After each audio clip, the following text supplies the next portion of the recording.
Assalamualaikum warahmatullahi wabarakatuh. Kami dari kelompok 6 yang beranggotakan Putri Astuti NPM 19133100068 dan saya Isti Putri Nurani NPM 19133100103 akan mempresentasikan hasil diskusi kami tentang kredit dan hukum perjanjian jaminan. Untuk pengertian kredit, secara etimologis, istilah kredit berasal dari bahasa Latin yaitu credere yang berarti kepercayaan.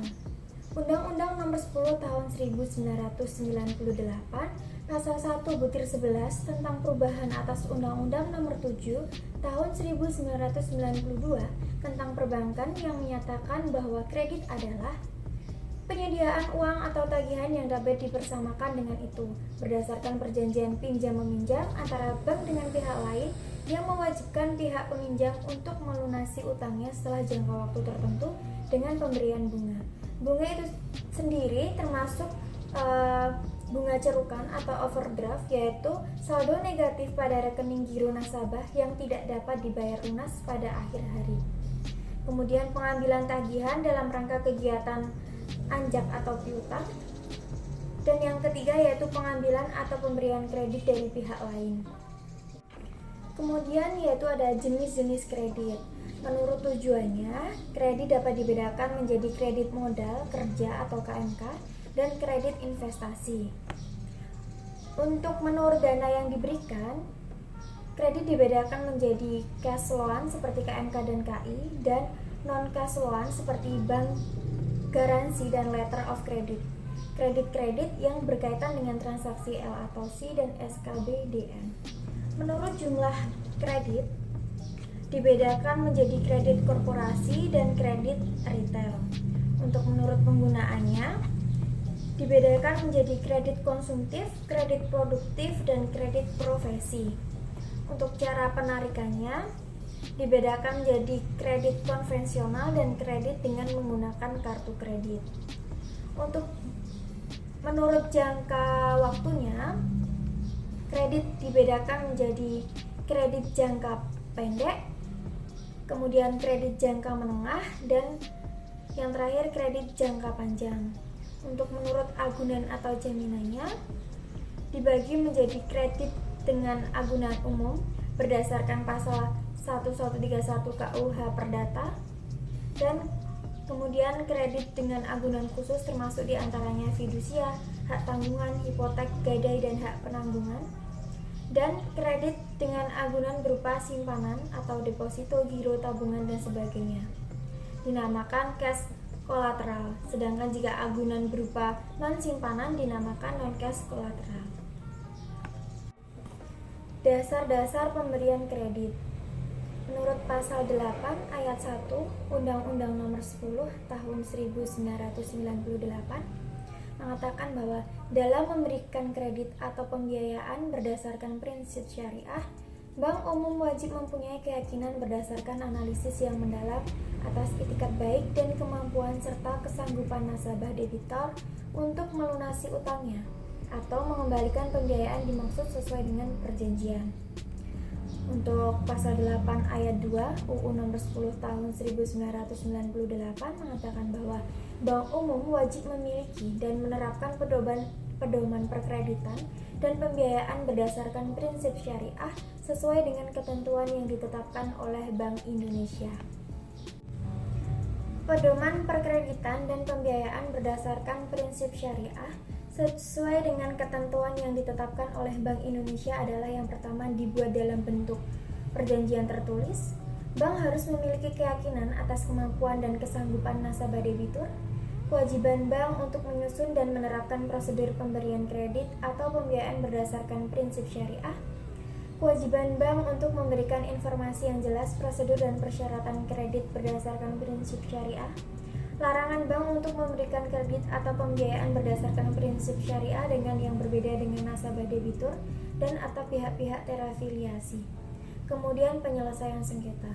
Dalam penyelesaian sengketa ini menurut Hermansyah diuraikan sebagai karakter.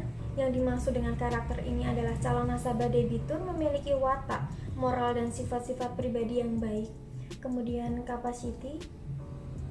Yang dimaksud dengan capacity ini adalah kemampuan calon nasabah debitur untuk mengelola kegiatan usahanya dan mampu melihat prospek sehingga usahanya akan dapat berjalan dengan baik dan memberikan keuntungan yang menjamin bahwa ia mampu melunasi hutang kreditnya dalam jumlah dan waktu yang telah ditentukan. Kemudian kapital. Kapital ini adalah faktor yang penting dilakukan oleh bank sebelum membuat keputusan kredit, yaitu melakukan penelitian terhadap kapital modal yang dimiliki oleh pemohon kredit. Kemudian kolateral.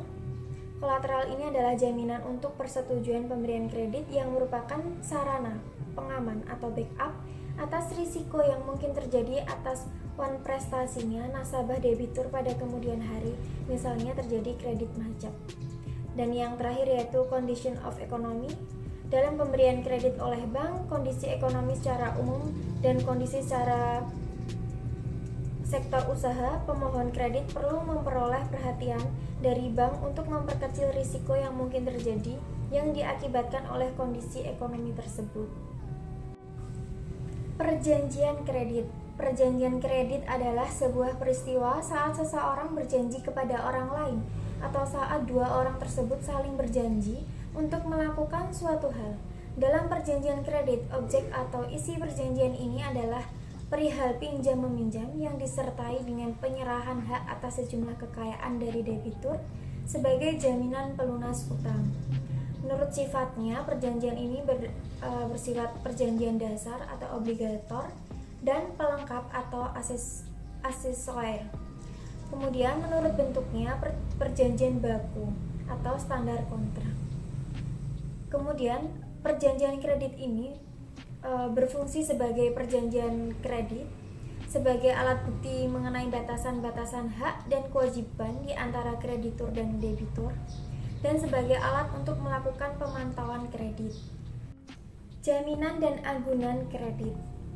Jaminan sendiri atau jaminan pokok adalah suatu keyakinan bank atas kesanggupan debitur untuk melunasi kredit sesuai yang diperjanjikan, sedangkan agunan yaitu jaminan tambahan yang diserahkan nasabah debitur kepada bank dalam rangka pemberian fasilitas kredit atau pembiayaan berdasarkan prinsip syariah. Prinsip-prinsip jaminan kredit ini yaitu kekayaan seseorang merupakan jaminan utang-utangnya. Kemudian kekayaan tersebut mencangkup pula benda-benda yang akan diperoleh atau dimiliki pada kemudian hari. Kemudian kekayaan meliputi benda-benda bergerak dan tak bergerak, dan kreditur tidak dibenarkan mengambil barang jaminan untuk langsung dimiliki dan dianggap sebagai pelunasan utang debitur.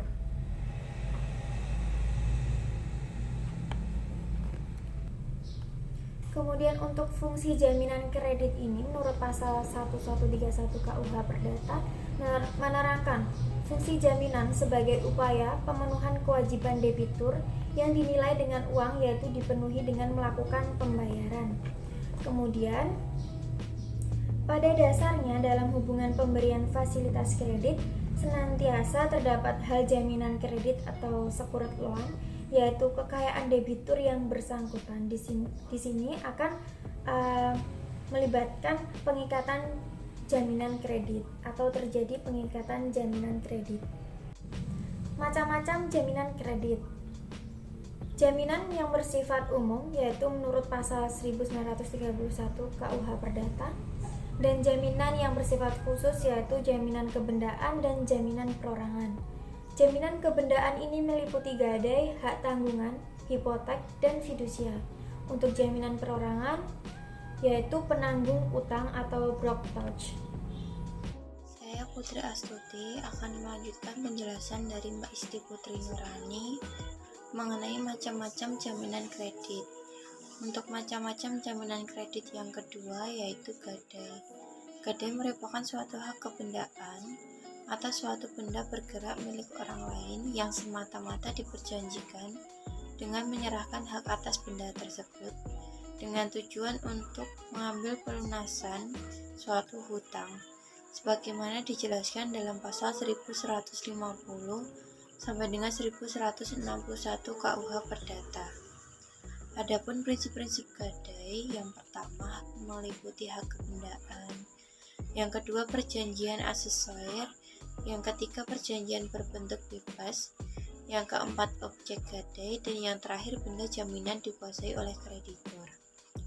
Adapun hal-hal yang dapat mempengaruhi berakhirnya gadai, yang pertama, hapusnya perjanjian pokok yang telah disepakati. Yang kedua, kreditor melepaskan haknya. Yang ketiga, musnahnya suatu barang gadai.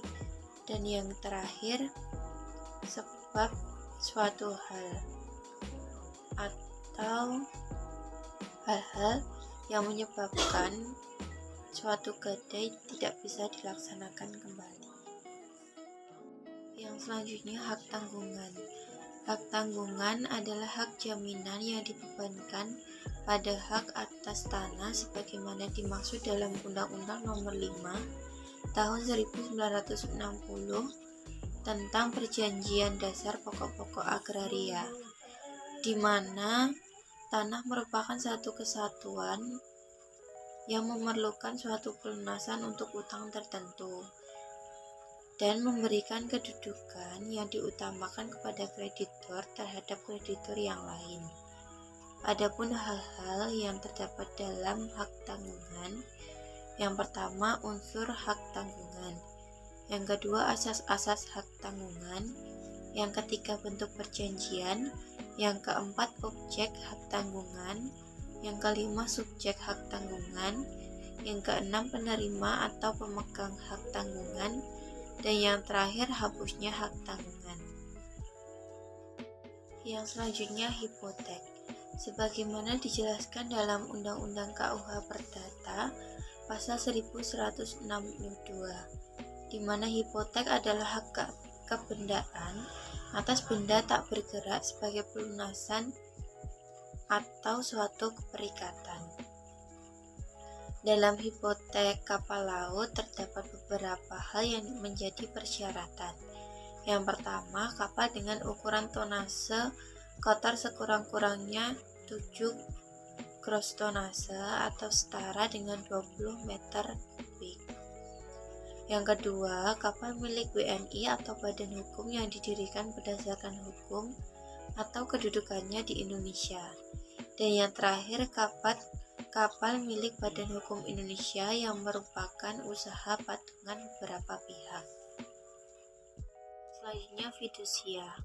Fidusia adalah pengalihan hak atas kepemilikan suatu benda, di mana dasar kepercayaan itu tergantung pada ketentuan benda yang hak kepemilikannya dialihkan tetap dalam penguasaan pemilik. Yang selanjutnya, prinsip fidusia adalah bahwa benda yang dijadikan jaminan fidusia atas fasilitas kredit yang diterima untuk sementara dialihkan kepada pihak yang menerima fidusia. Adapun objek fidusia meliputi benda bergerak berwujud, benda bergerak tidak berwujud, benda lain yang dapat dijadikan jaminan. Fidusia dapat berakhir atau hapus karena berakhirnya suatu perikatan pokok, yaitu perjanjian kredit atau pinjam-meminjam di antara kedua belah pihak. Selanjutnya, jaminan perorangan penanggungan utang atau proptos. Ada dua macam jaminan, yaitu jaminan pribadi atau personal guarantee dan jaminan perusahaan atau corporate guarantee. Dalam jaminan pribadi itu di mana jaminan pihak ketiga untuk kepentingan debitur kepada krediturnya itu berupa kesanggupan pihak tersebut dalam membayar jaminan. Sedangkan dalam jaminan perusahaan itu suatu perusahaan sebagai pihak ketiga bertanggung jawab kepada kreditur atas pinjaman yang akan dibayar kembali oleh pihak ketiga. Sekian presentasi dari kelompok kami. Apabila ada kurang dan lebihnya kami mohon maaf. Wassalamualaikum warahmatullahi wabarakatuh.